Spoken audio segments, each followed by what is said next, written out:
Welcome to Ray Moore Live. Join us as we discuss current events, history, apologetics, and more. We're making education, families, and America great again. Here's Ray. Well, welcome to Ray Moore Live. We had a little technical difficulty, so we got a little bit of a late start, but we're going to go with it today because I've got I think a very interesting program, something that happened to me. And so from time to time, we tend to, give messages and ideas. And from time to time, people complain, well, we want something recent, something practical, something that happened, something that's in the news. And so I've got a very unique situation, something that happened to me, and I was in the news in a big way here in the state of South Carolina about a week ago. Actually, it was on July 19th, and I'll get into that. And I'm going to use it, the moment that I had as a teaching moment for my audience and things that I think we need to consider and how we're to behave in this enemy culture that we're in. To set the stage a little bit, and I'm going to try to show some articles and things about what happened. For the last year almost, the University of South Carolina, which is a state university, our major state university, have been in a search for a new president. And that's a big job, to be president of a state university, a secular university, or a Christian university. That's a very big and important and influential job.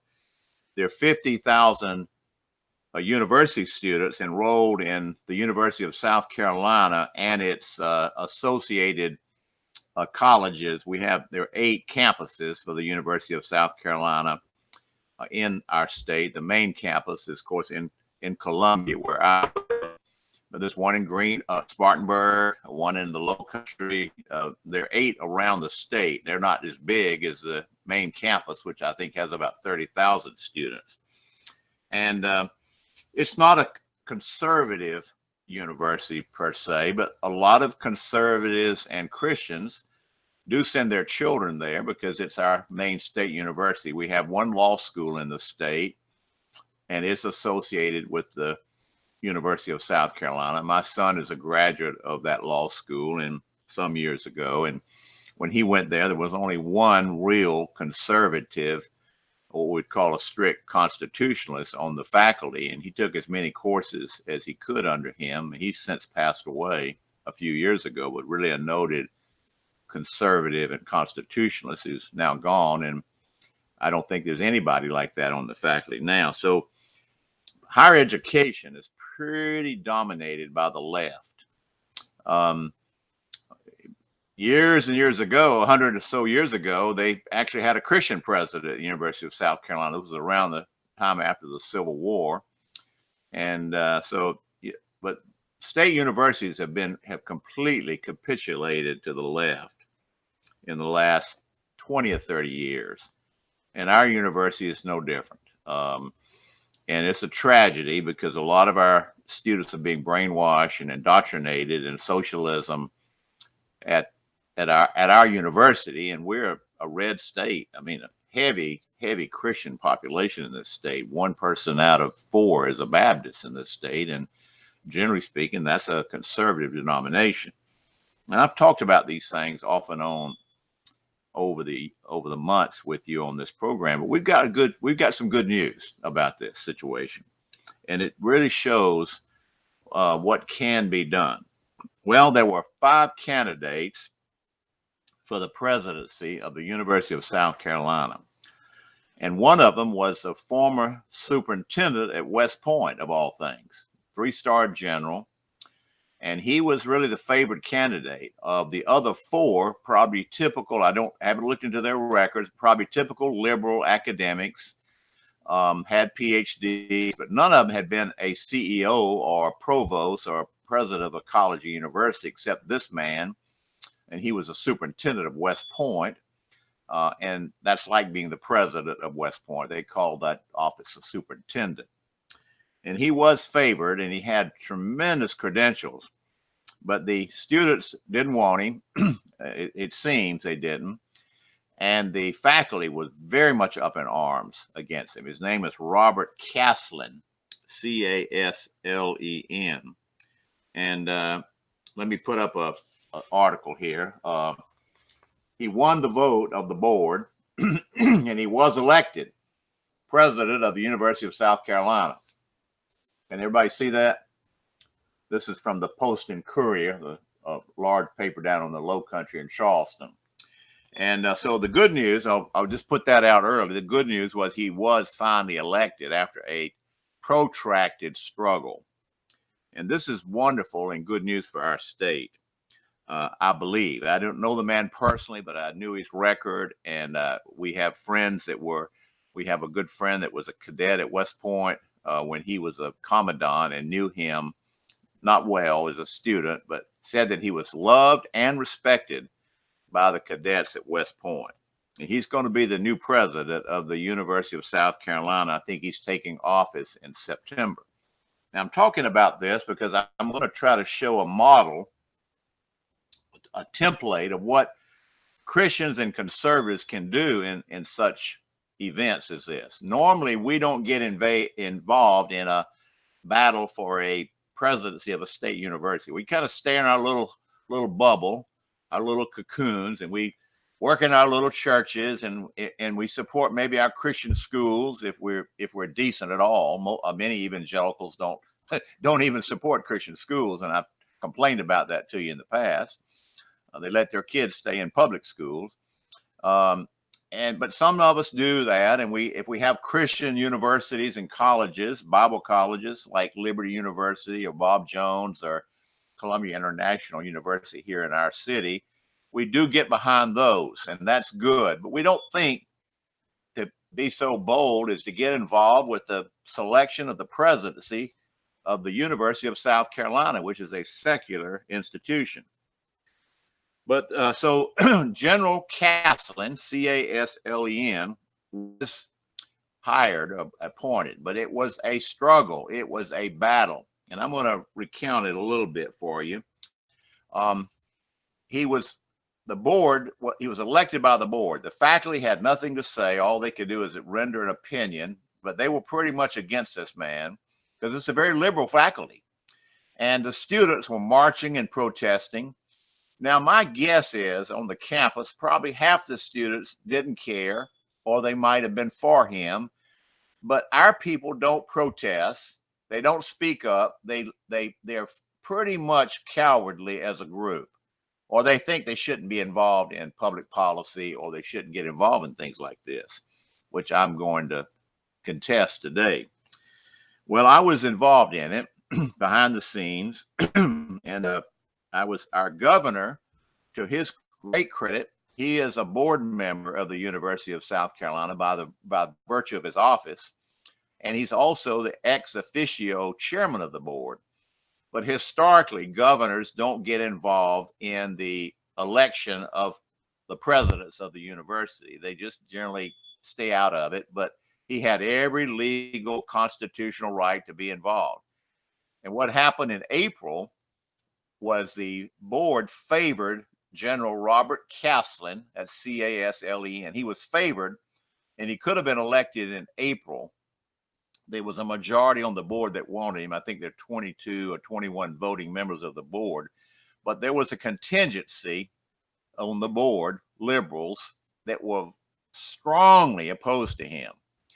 And now when you see students marching on a campus, and when you see faculty senate voting against somebody, and you see a contingency on the board in strong opposition, if you're a Christian and a conservative, that might ought to tell you, if you have any common sense at all, hey, this guy must be good because all these bad people are in opposition to him.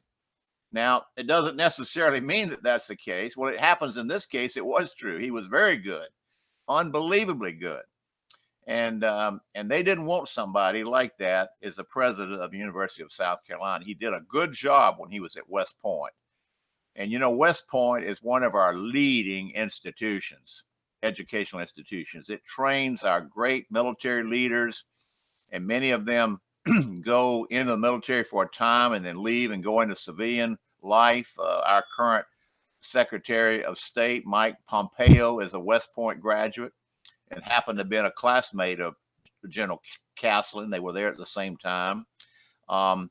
He didn't stay in the military. I think he served 5 or 10 years, and he fulfilled his obligation and then got out and went into politics. He was a congressman, very popular. While he was at West Point, he was actually, Mike Pompeo was first honored graduate, very bright guy, and now he's Secretary of State and a great advisor to President Trump, and happens to be a born-again Christian. And I've heard him talk about that.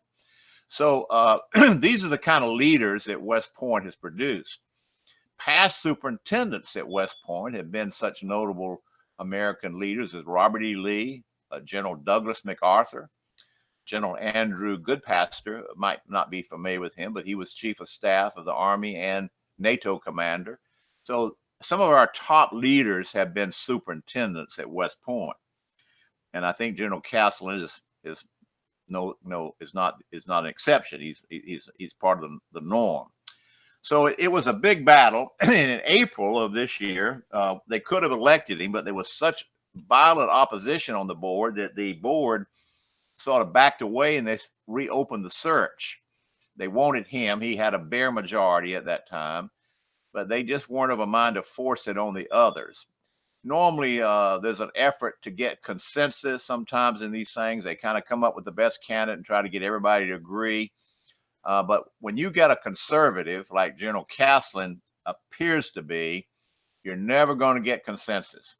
The left will never support any of our people, our candidates. And we see this happening right now with the president. And I'm not saying he's perfect or anything like that, but he's getting universal opposition from the left on everything. And this is the way they think. So they backed away and they didn't vote him in April when they could have. And it gave the opposition more time to build up. The Crediting Association, Southern Association of Universities and Colleges, threatened to take away the accreditation of the University of South Carolina. I mean, can you imagine that? But they did. They were threatening if they took Castleton as president. The 3 largest donors for the University of South Carolina objected and threatened to take their money away. I mean, there was tremendous pressure on the board. But our governor, to his great credit, he's a conservative. He personally got engaged in it like most governors would not have done. He's on the board and he called the board and urged them and more or less forced a vote, because the general said, I can't wait around forever. If you either elect me or not elect me. So Friday, the 19th of July, the board met and there was a vote. And the governor gets a lot of credit. Governor Henry McMaster, he gets a lot of credit because he brought it to a head and made it happen. And he knew he had 11 or 12 people that were going to vote for him, and he pretty much said, "Let's go ahead and do it, and either vote him up or vote him, or let's reopen the search." Well, on Wednesday night, I think that was the night of the 17th, I thought to myself, they're going to be down there Friday voting, and there's going to be a lot of protesters there. And it's possible, I said to myself, there may be not many people showing up to defend the governor, Governor McMaster, and stand behind him, because he had come under tremendous attack by the media and by the students and by the faculty because he had gotten involved. Now, remember, he had every legal constitutional right to be involved. He is a board member and ex officio chairman of the board by virtue of the office of being governor of South Carolina. And he has that same position on every state university. He has that same role at Clemson and the Citadel, where I graduated. He can go to the meetings, he can vote, he can participate. Normally they don't. He is a graduate of the University of South Carolina. It's his own alma mater, both the college and the law school. He loves his school. And so he was doing his best to protect his institution that he loved and our major state university, and trying to get the best person for the job. And so his work really paid off. I had a little role in it. I was trying to lobby some of the board members through my ministry members, and we were able to call 4 of them. I think 2 of them were already set to vote for General Castleton. 2 of them didn't respond. They voted, my people calling them didn't have any effect on them. They voted against him. But the final vote was 11-8 in favor of General Castleton to be president. So I decided that I didn't want them to, we knew the protesters would be there, and indeed there were about 120 marching around the board meeting and hollering and holding signs and complaining. So I thought maybe I could go down there and participate, and I didn't know that I would be the only one. Now, I got a lot of publicity out of this, and I'm going to go into that and show you what can be done. But I want to make this announcement up front. I'm not a publicity hound, and I didn't do it to get publicity. I had no expectation that what happened to me on the 19th of July would happen. I just said I was going to go down and pass out a few pamphlets and have a sign. So I got our office manager to make up a nice sign, and here I am. I guess everybody can see that. Front page of the state paper on Saturday, July 20th. Full color photo of me holding my sign. And above the fold, takes up 3/4 of the page. I'm holding my sign, and there's a student screaming at me. And the context was this photo was taken just as the vote was announced. Now, I got down there at 9:30 in the morning, and they didn't vote until about 1 p.m. It lasted pretty much the whole day, and I stayed the whole day. And I was interviewed by every TV station in the state. About 6 or 8 stations interviewed me. It was a lot of media there, about 30 media. All the newspapers were there. This was a big story, and it had been a front page story in our papers for a part of a year. I mean, it was a big story already. And because the left was really opposing this general, this former superintendent of West Point, being the new president at USC. A lot of people said, why did he want that job? Well, I'm glad he did. He had a great reputation at West Point. He restored order. That, even in the military academies, sometimes there's a lot of drinking and things that go on. And he kind of brought that under control. You can't keep the college students from drinking alcohol, but he helped shut down any binge drinking. And he made a statement while he was campaigning or offering himself for the presidency of the University of South Carolina. He said, we have to get control of binge drinking. That's, not just a little bit of beer and a little bit of alcohol. It's where you get totally dead drunk in our universities, because he says it creates an environment for more sexual exploitation, even rape. And he got criticized for that. Well, I think that's been a truism for 5 or 6 or 8,000 years of human history. When there's a lot of alcohol, there's a lot of exploitation of the opposite sex. I mean, it's just common sense. And they got so upset. Well, how could he be connecting binge drinking with sex? Well, that's what unbelievers and pagans do when they get drunk. So it's just moral common sense. And this just shows you how morally blind the liberals and the left are. They can't even make sense out of common sense, ordinary things that are realities in life apart from what the Bible teaches. They can't make sense out of just ordinary things.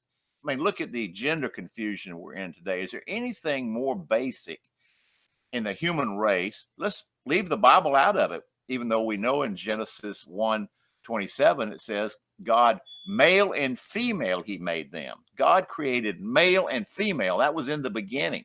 It's a basic reality of all cultures and all times and all religions.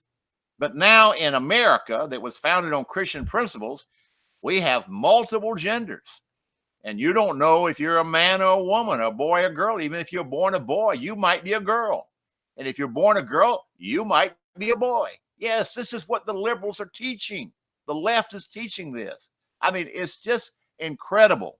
They can't come to terms with this basic reality in life. Well, anyway, I went down and had my sign.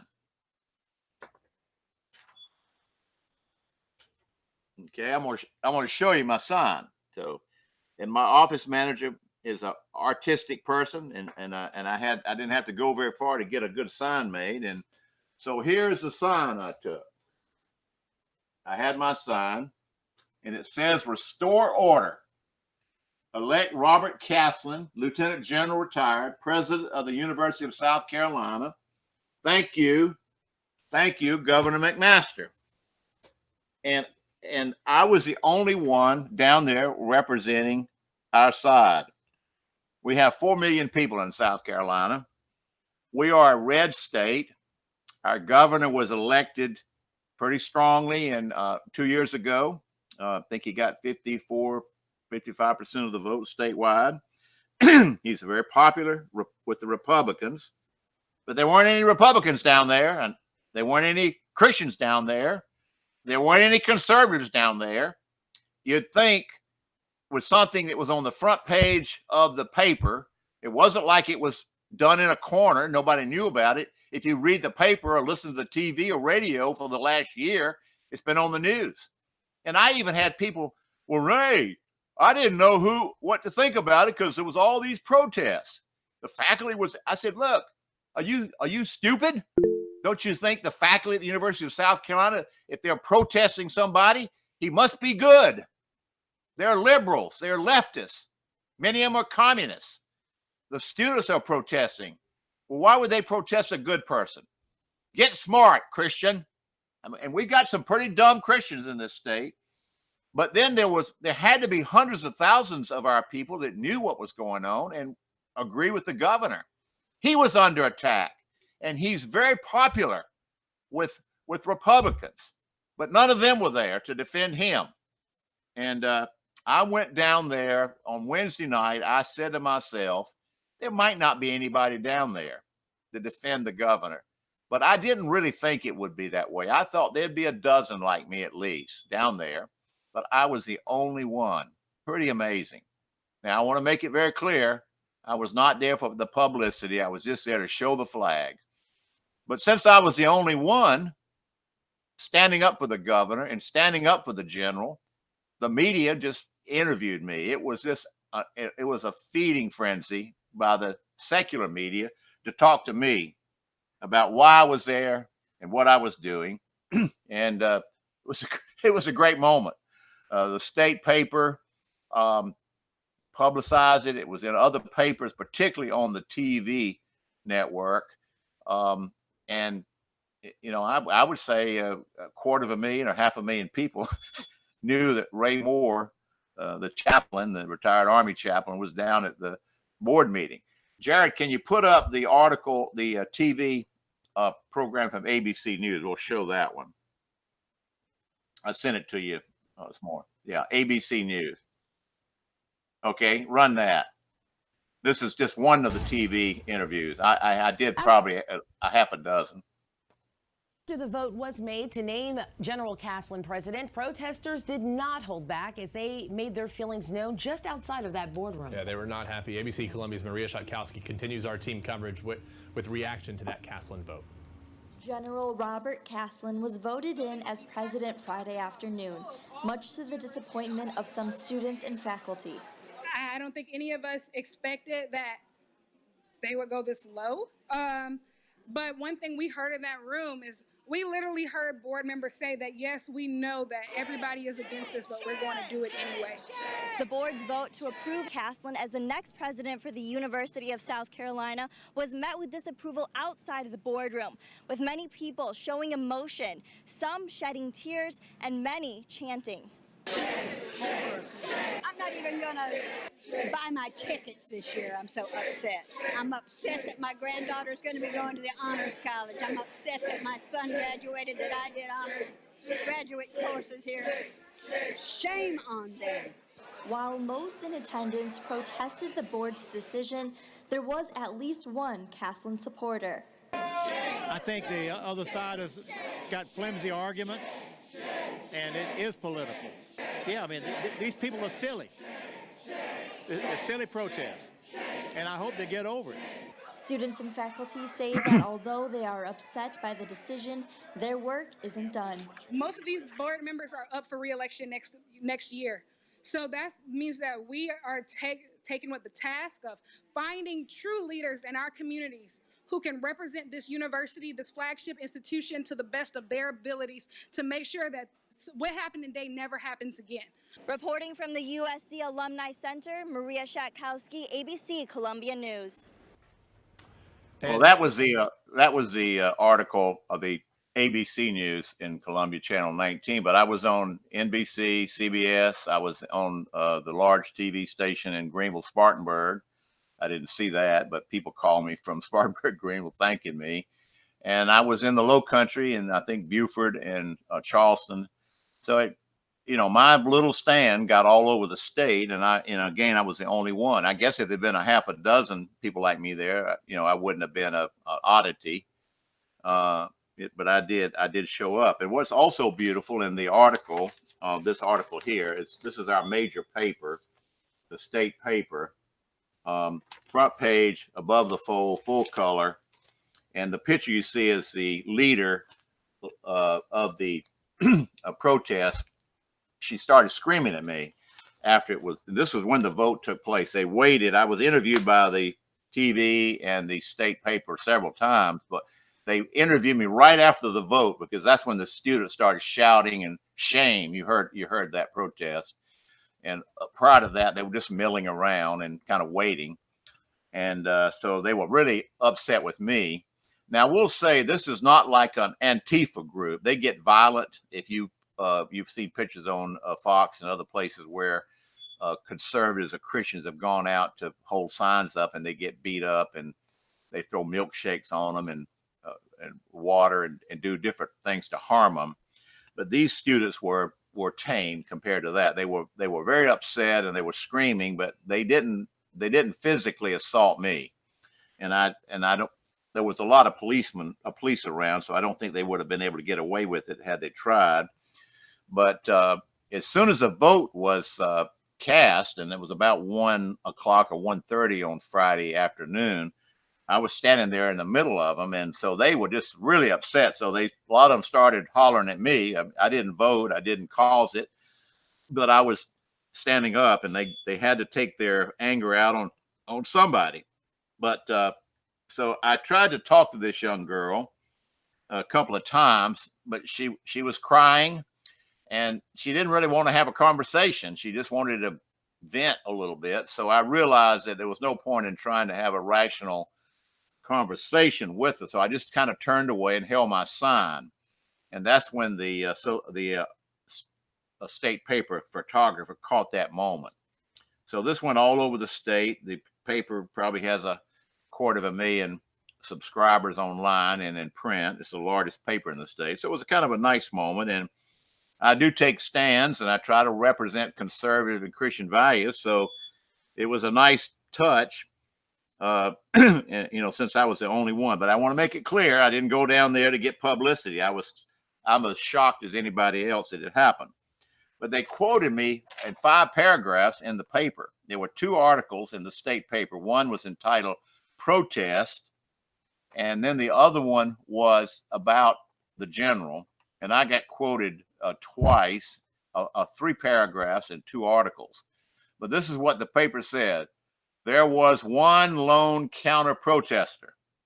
So I can safely make a claim that I was the only counter protester because the state paper said it twice. Ray Moore stood outside the boardroom holding a sign that read, "Restore order. Elect Robert Caslen, Lieutenant General, President of University of South Carolina. Thank you, Governor McMaster." Moore, who served 30 years in the Army Reserve, said he has not met Caslen, but supports him because of his strong reputation among those in the Army. The Army doesn't pick ordinary generals to be superintendent of West Point, Moore said. They pick the very best. And indeed, that is the case. So it was good to get that. And then after the other article said that as soon as the vote was cast, they interviewed me again. And I said, this is a great day for the University of South Carolina and a great day for the state of South Carolina. And I believe that he will be a peacemaker. And he's already reached out to some of the students who protested and met with them. And he will try to be a peacemaker. But now we hope and pray with him as president at the helm of the university that he may be able to at least create a level playing field for faculty and conservatives and Christian values on the campus. I mean, I do believe probably half the students probably are happy that he's there and maybe or don't care. And, you know, I don't know what percentage would be really against him, but the ones that are for him are not speaking up because there's intimidation, bullying going on by the left. And we see this all over the country where we're being bullied and our people are just not tough. They're not strong. They're weak. Now, why didn't people show up? I can't answer that fully. I think there are a number of reasons. A lot of conservatives and Christians do work during the day. In other words, we've got jobs to do. We have to meet a payroll. We have to meet deadlines.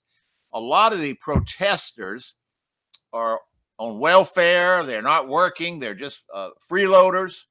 Now, these mostly were students, but there was a lot of faculty there. So it's easier for the liberals and the left to get out and protest. I had some people say, Ray, I could have gone down there, but I had to be at my job.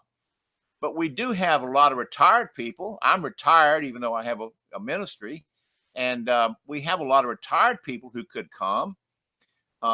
We have pastors who could take time off. If you had been a big church pastor in a large evangelical church in Columbia, let's just say you're a conservative church, and you were following this at all, you could have said, you know, I hear good things about General Caslen. I think he'd be good for the University of South Carolina. And even though I don't normally do this, I'm your pastor. I think I'm going down to the board meeting of the Board of Trustees meeting Friday morning because it's all in the paper. And I'm going to go down there and get a little sign and stand up for General Caslen. If a pastor of I'm not naming a church, but there's a good church here in town, about 4,000 members, a conservative church. If the pastor had said that, I bet 20 or 30 people from the congregation would have showed up. But no, none of them did. And there were no pastors down there.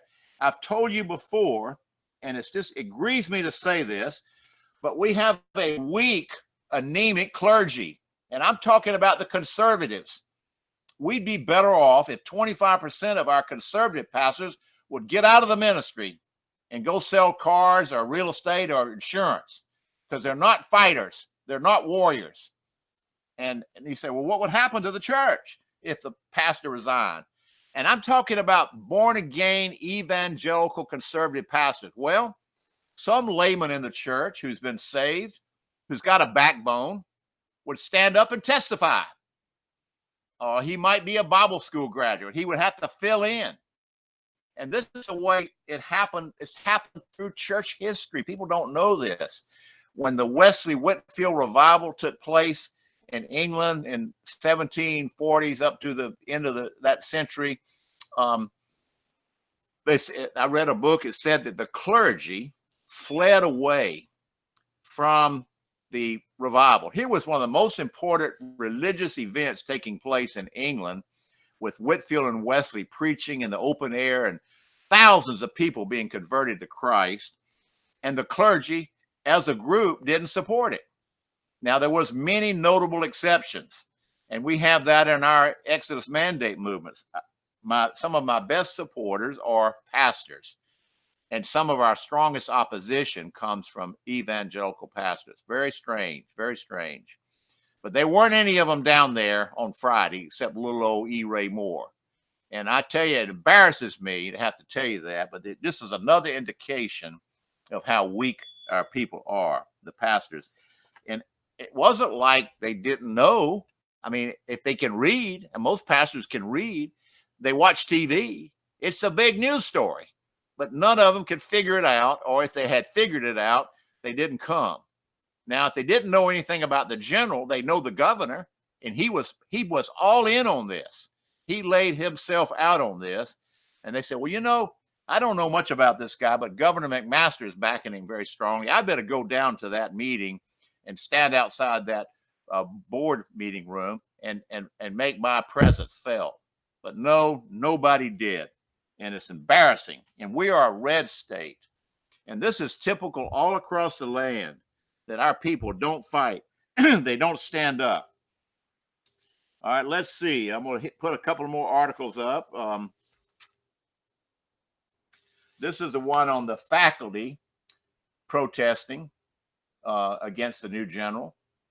They had a faculty senate meeting and they voted against him. Now, the good news was they didn't really have a vote. They was just expressing their opinion. But the faculty as a whole, and I think it was a majority, if not unanimous, didn't want this man as their president. And that's the best part of it. They got him whether they wanted him or not. They could have voted a week before they did, but the university violated a little procedural rule. They didn't give a 5-day notice to the board, which is by law they needed to. And apparently they routinely didn't do that. And so one of the board members sued the board. And they got a judge who may not have even had jurisdiction to order that they could not hold the vote the week before. So they postponed it another week and gave the opposition more time to build up. And it was during that week before the vote was held that the Accreditation Association got in, the university for all the Southern college universities said that we may take your accreditation away if you hire this general. I mean, the guy is an educator. Now, General Castleton does not have a PhD, but he has advanced degrees. But maybe not having a PhD was in his favor. He was not subject to the brainwashing. He went to the academy and he didn't get corrupted by leftist communist ideology there, because that's a conservative institution. And he got a master's degree in some business area, and he was on the staff at the University of Central Florida, and he was doing a great job. I went down and read the articles in the Orlando papers. Keep going, Jared. Yeah. Read the article in the Orlando papers, and he was getting a lot of praise in the as he was a staff member at the University of Central Florida, which is a big university. He was on their staff, and apparently he's very good with money, knows how to handle finance, has an ability to raise money, which any university needs, and he's a disciplinarian, which every university needs. And so we've got great expectations. Here he is a few days after the election, front page of the paper again, talking about his vision and what he wants to accomplish at the University of South Carolina. As Christians and conservatives, we just hope that he will create a level playing field and allow and put some suppression on the discrimination that comes against Christians and conservatives in higher education. A year ago, the Wall Street Journal had an article on this problem. When I finished college in 1965, the ratio of left to right professors, that means, the ratio was 2-to-1 against conservatives. We did have conservative professors, but they were outnumbered 2-to-1. a year ago, the Wall Street Journal had an article on this, and the ratio today in higher education, left to right or liberals against conservative, is 10-1. Now that would exclude Christian universities. I mean, it was higher education and state secular universities, and that would probably include Harvard and Yale and schools that are private. They did not survey Liberty, Bob Jones, schools like that, who don't have leftist communist professors there. At least they don't know about it if they do. But if you take all of Christian higher education nationally, schools like Cedarville, Grove City College, Hillsdale, Bob Jones, I'm leaving some out, Liberty, Columbia International University here in South Carolina, it's a drop in the bucket compared to the millions of students that are in secular liberal higher education institutions. You know, we have maybe a couple of 100,000, but we're a minority, and a lot of our Christian children do go to state university. So the ratio is 10-1. And if you look at where the conservatives and Christians teach, they teach in agricultural, business, economics, engineering, those kinds of departments, but they are not in the social sciences. They surveyed the social sciences. That would be sociology, psychology, law, politics, political science, the disciplines where people go into law school or go into teaching, and those disciplines, and they're the ones that shape the worldview of a culture and of a people. The ratio there is 98% against conservatives and against Christians. And we almost do not exist in those departments. So you wonder, why are the millennials so liberal? Well, this is the reason why. It's public education. They're corrupted and indoctrinated through state-run public education. And then they go to the state universities and they're corrupted there. So, I mean, conservatism, Christianity, is not going to exist 20 years from now in its current form. I mean, there'll always be some Christians, but we'll just be a weak, whittled down minority, just like in England or Germany. Those were Christian nations at one time. And the United States can recover itself because we're strong enough and big enough, and the evangelical movement is 60 to 80 million. If we would just educate our own children in Christian schools and in homeschooling, we would have a chance to reverse this. But we can't get these pastors to do anything. They're weak. They're cowardly. We have this track here that I have, and if you write me, we'll send it to you. We've got data on this now. Only 9% of conservative evangelical pastors strongly support K-12 Christian education. Now, another 21% do educate their own children in Christian schools or homeschool, but they don't preach and teach on it because they don't want to upset their flocks. And there's a large church here in town, a very good Southern Baptist church. I'm not going to name it, but it's a good church. Sound teaching, people are saved, born again Christians. They probably a church of about 4,000. And they recently called a new pastor, and they really love him. And I'm not going to get too specific here. He's been there about 2 years, and he himself homeschools his own children. But the church as a whole are public schooling their kids. Now, there are lots of private Christian school families and homeschool families in the church, but they are a minority, and a very distinct minority. There's no policy in the church. The church hasn't tried to start a Christian school, and I don't think this pastor preaches on it. At least I haven't heard that he does, but I don't go there myself. But he's setting a good example, and maybe that'll have some effect. So about 21 to 25% of our evangelical pastors do set a good example in their family life. But we have data in this little pamphlet, and the Barna Group did the study, that 28% of evangelical pastors oppose Christian schooling and homeschooling. I'm not making it up. Yes, I'm not making it up. We have data for it. And I have two examples right here in town. And I'm not going to name the church again, but there's a friend of ours that goes to a good evangelical Baptist church. It's just filled with public school teachers.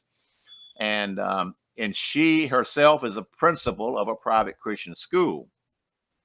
And they will not allow her to advertise the Christian school in the church.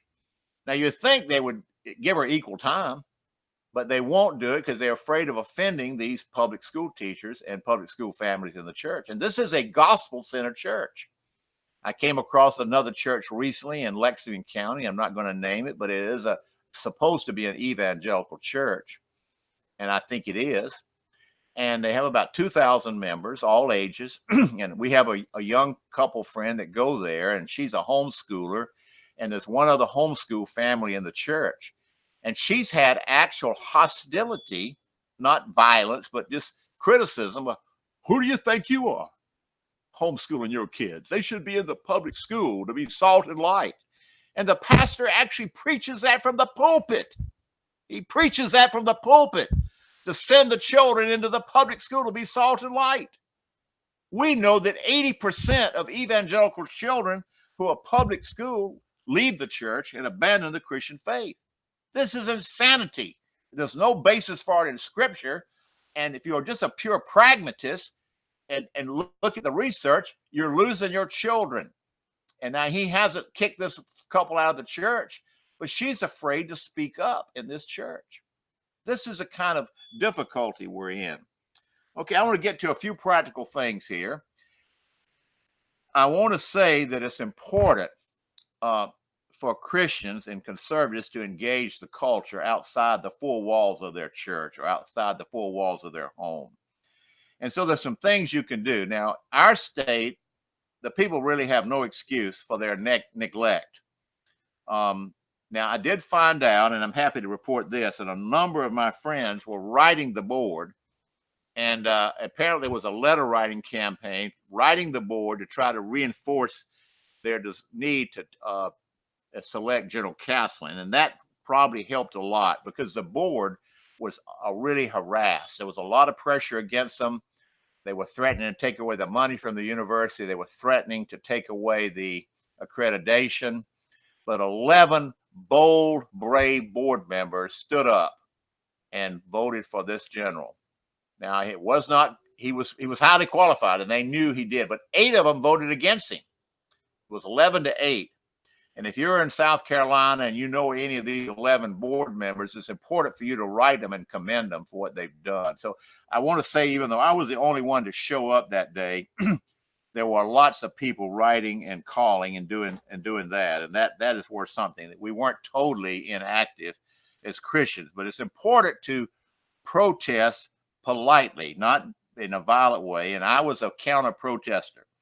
All right, here's some steps that you could look at to if you want to get engaged in being more aggressive. First of all, you've got to keep up with what's going on. So you have to research and study.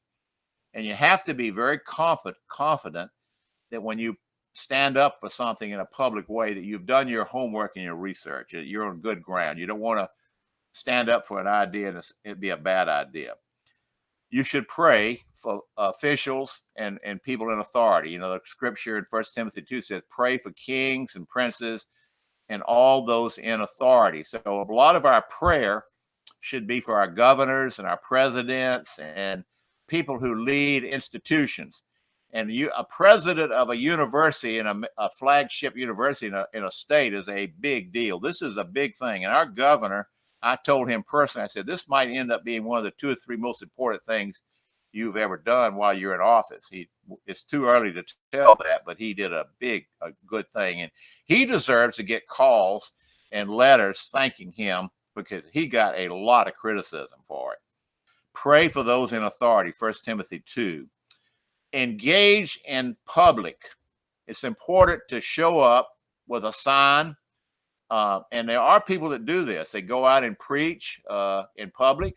They march, particularly pro-lifers. Our church has people that go down weekly to march in the Planned Parenthood clinic in town, but we're one of the few that do that in our city. If you show up at an event like this to protest or to take a stand, it's important to have a sign. You just standing around, you could be on the other side. If I had gone down there and just stood around, everybody would have thought I was with the protest group. I was a counter protester. So it's important to have literature, flyers, and signs, and even to testify if you get a chance. I didn't get a chance to testify, but I testified to the media. And I'm guessing 500,000 people saw me on TV, maybe 1 million. No way of knowing, but I was on all the major TV stations several times, and you saw one of them. And then I was in the state paper in 2 articles, and we also we showed up in the campus paper, the Daily Gamecock, which is a very liberal paper, and they quoted me very generously and fairly. They didn't misquote me and let me say what I wanted to say. So have tracts and flyers. And I had this tract. I wrote this years ago, and I use it as a gospel tract. If the foundations are destroyed, what can the righteous do? And I gave this out quite generously, mostly to the media and to a few dozen people standing around that work for the university, and they could not take a public stand. They could not, because they were employees, they couldn't make their sentiment known either way. But I had 2 of them come up to me and kind of whisper and say, thank you for being here and what you're doing. And I don't want to identify this person and get him fired, but one was a Christian, and he had a responsible position on the campus. And he was very happy with my being there, particularly since I was the only one. So have flyers and things to give people. It's not enough just to show up and be there. You need to have identification. So prepare flyers, and I keep this tract with me at all times, and I give them out by the hundreds, if probably thousands by now. I've been using it for years, and it has salvation in it, but it also talks about what Christians are to do in hard times. One thing that you can do if you don't like to protest is you can get on talk shows. It's easy to call in some particularly local talk shows and express opinions. But when you call in, you need to be prepared. You need to have studied the issue you're talking about. And we particularly need people to do that on education, call in in support of Christian education and to expose and explain the errors of state-run public schools. So talk shows is something you can do easily. You can write letters to the editor. And I read the letters to the editor in our papers, and very seldom do we have a Christian or conservative that writes a letter to the editor. It's easy to get published. My good friend in West Virginia, Carl Priest, gets letters to the editor all the time in some of the papers in West Virginia, and he gets on talk shows. But I don't see that done enough. You can write letters to the editor and be brief and in support of a position, and you'd be amazed. Tens of thousands of people read the letters to the editor, and the enemy, the left, uses that system constantly.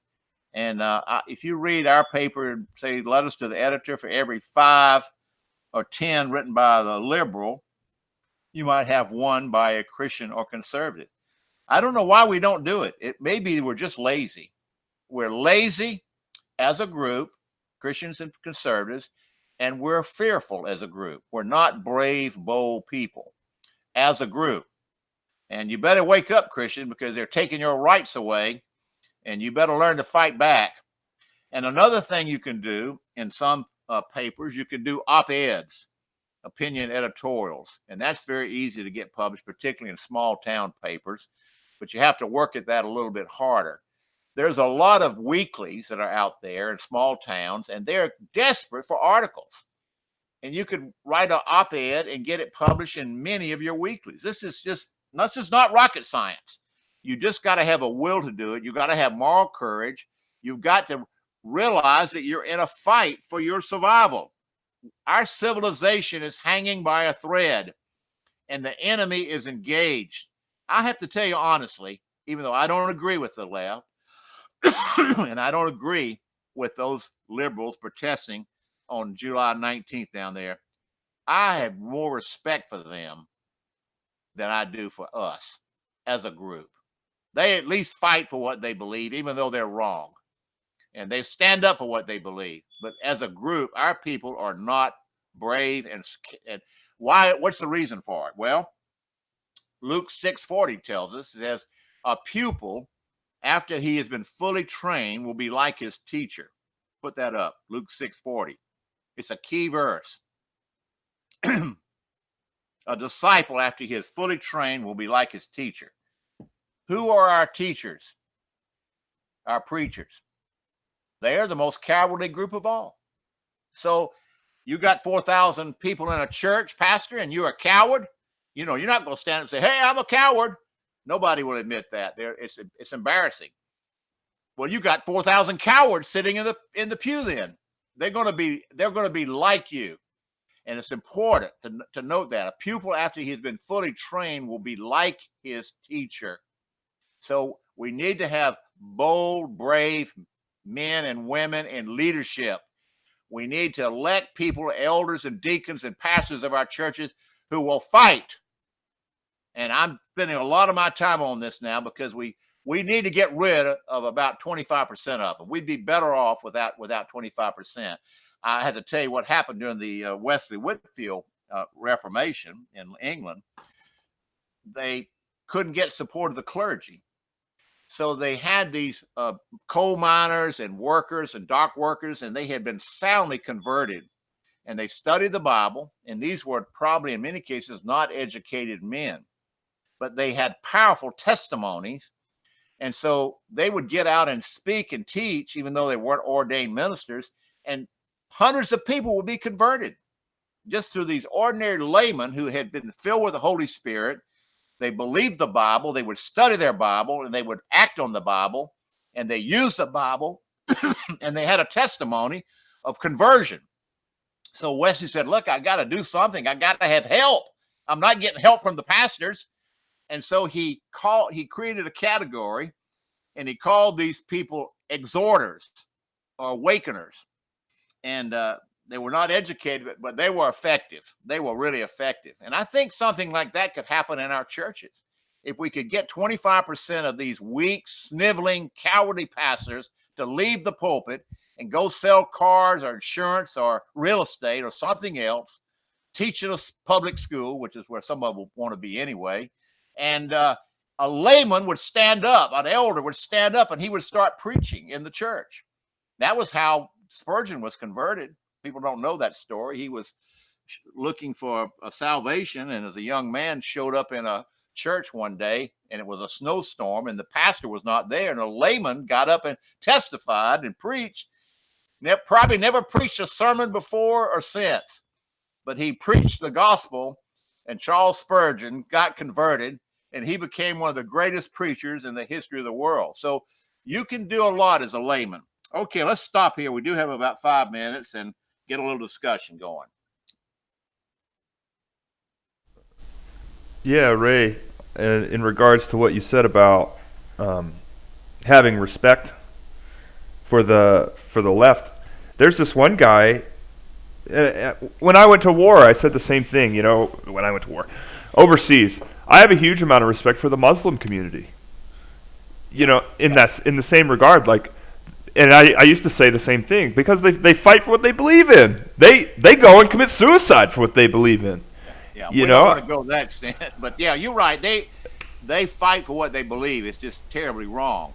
Right. And we want to urge that as Christians, you cannot commit any violent acts. Antifa commits violent acts against counter-protesters, but you can go and testify and speak. I heard a story recently and was told by a friend of mine who was in New York about 30 years ago when the homosexual movement started growing strong. And they went down to testify. It was a strong church at the city council on some bill. And they had a man in the church who had been marvelously saved out of homosexuality years before. And they were all there, and the gay community was out in force. And so he got up to speak. And he testified of his salvation out of the sinful lifestyle. And she said that the gay community started throwing apples and tomatoes at him. Wasn't anything to injure him, but he was just pummeled with rotten tomatoes. And she said, I never forgot it. She said, I watched this unfold, and he stood there, did not react violently, and took it, a beating. And she said his face utterly glowed. And, Jesus said, blessed are you when you suffer persecution for my sake. And she said, it came to my mind. I could remember the story about Stephen when he was being stoned to death. It said his face glowed and heaven opened, and he saw Jesus at the right hand of God welcoming him home. So we have to be willing to suffer for righteousness and not respond with violence. Okay? But you're right. Our enemies are much stronger than we are, and they're more dedicated. Somebody else. Okay, well, this was an important event in my life, and it was unplanned and unexpected.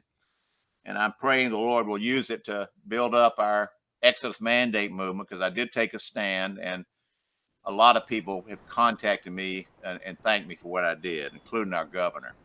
Okay, well, thank you. Mr. Moore? Oh, yes. Yes, my name's Julie Posey, and I homeschooled my kids. They're all grown now. Mm-hmm. But I have a grandchild on the way, and I'm worried about my kids.